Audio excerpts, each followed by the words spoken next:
ನಾನು ಯೆಹೋವನನ್ನು ಎದುರು ನೋಡುತ್ತೇನೆ. ನನ್ನ ಪ್ರಾಣವು ಆತನನ್ನು ಕಾದುಕೊಂಡಿದೆ. ಆತನ ನುಡಿಯನ್ನು ನಿರೀಕ್ಷಿಸಿಕೊಂಡಿದ್ದೇನೆ. ಭಾನುವಾರ 29 ನವೆಂಬರ್ 2020 ಇಸ್ವಿ. ಈ ದಿನದ ವಾಕ್ಯ ಧ್ಯಾನಕ್ಕಾಗಿ ನಾನು ಆರಿಸಿಕೊಂಡಿರುವಂಥ ವೇದ ಭಾಗವು ಯೋಹಾನನ ಸುವಾರ್ತೆ 6ನೇ ಅಧ್ಯಾಯದ 26ನೇ ವಚನ. ಯೇಸು ಅವರಿಗೆ, ನಿಮಗೆ ನಿಜ ನಿಜವಾಗಿ ಹೇಳುತ್ತೇನೆ, ನೀವು ನನ್ನನ್ನು ಹುಡುಕುವುದು ಸೂಚಕ ಕಾರ್ಯಗಳನ್ನು ನೋಡಿದ್ದರಿಂದಲ್ಲ, ಆ ರೊಟ್ಟಿ ತಿಂದು ಹೊಟ್ಟೆ ತುಂಬಿಸಿಕೊಂಡಿದ್ದರಿಂದಲೇ ಎಂಬುವಂಥದ್ದೇ. ಕರ್ತನಲ್ಲಿ ಪ್ರೀತಿಯುಳ್ಳ ದೇವ ಜನರೇ, ಶುಭೋದಯ.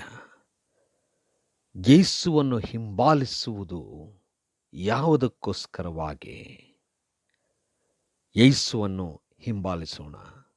ಕರ್ತನಲ್ಲಿ ಪ್ರಿಯರೇ, ಈ ವಾಕ್ಯ ಧ್ಯಾನ ಮಾಡೋಣ. ಯೇಸುವು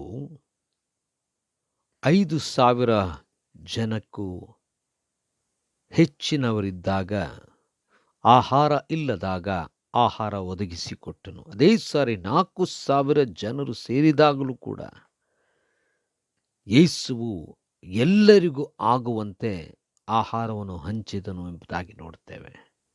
ಇದಾದ ನಂತರ ಯೇಸುವು ಬೇರೆ ದಡಕ್ಕೆ ಹೋಗಿರುವಾಗ ಅನೇಕರು ಯೇಸುವನ್ನು ಹುಡುಕುತ್ತಾ ಬಂದರು.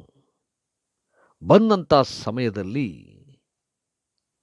ಯೇಸುವನ್ನು ಹುಡುಕುವುದಾದರೆ ಯಾತಕ್ಕೋಸ್ಕರವಾಗಿ ಎಂಬುದಾಗಿ ಅವರಲ್ಲಿ ಒಂದು ಪ್ರಶ್ನೆ.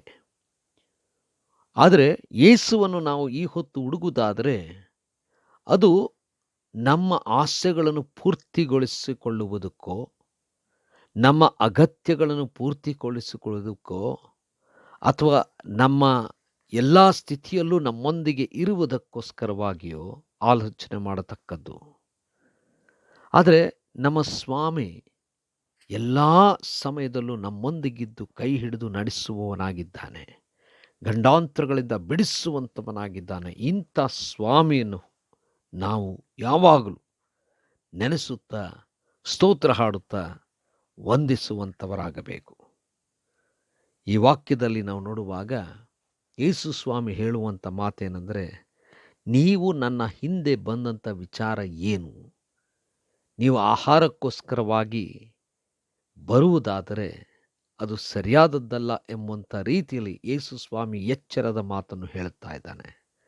ಆದರೆ ಜನರು ಯೇಸುವಿನ ಹಿಂದೆ ಹೋಗಬೇಕಾದರೆ ಯೇಸು ಮಾಡುವಂಥ ಅದ್ಭುತ ಕಾರ್ಯಗಳನ್ನು ನೋಡುತ್ತಾ ದೇವರು ತಾನೇ ಈ ಕಾರ್ಯವನ್ನೆಲ್ಲ ಮಾಡಿದ್ದಾನೆಂಬುದಾಗಿ ದೇವರಿಗೆ ಸ್ತೋತ್ರ ಸಲ್ಲಿಸುವಂಥದ್ದು ಮುಖ್ಯವಾದದ್ದು.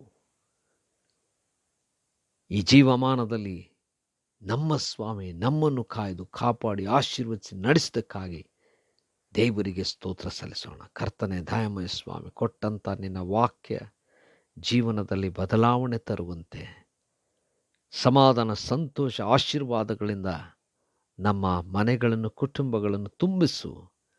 ನಿನ್ನ ಹಿಂದೆ ನಾವು ಬರುವುದಾದರೆ ಪ್ರೀತಿಗೋಸ್ಕರವಾಗಿಯೇ ಎಂಬಂಥದ್ದನ್ನು ಅವರಿಗೂ ಕಲಿಸು. ಯೇಸುವಿನ ನಾಮದಲ್ಲಿ ಪ್ರಾರ್ಥನೆ ದೀನತೆಯಿಂದ ಬೇಡಿ ಹೊಂದಿದ್ದೇವಪ್ಪ ನಮ್ಮ ತಂದೆಯೇ, ಆಮೆನ್.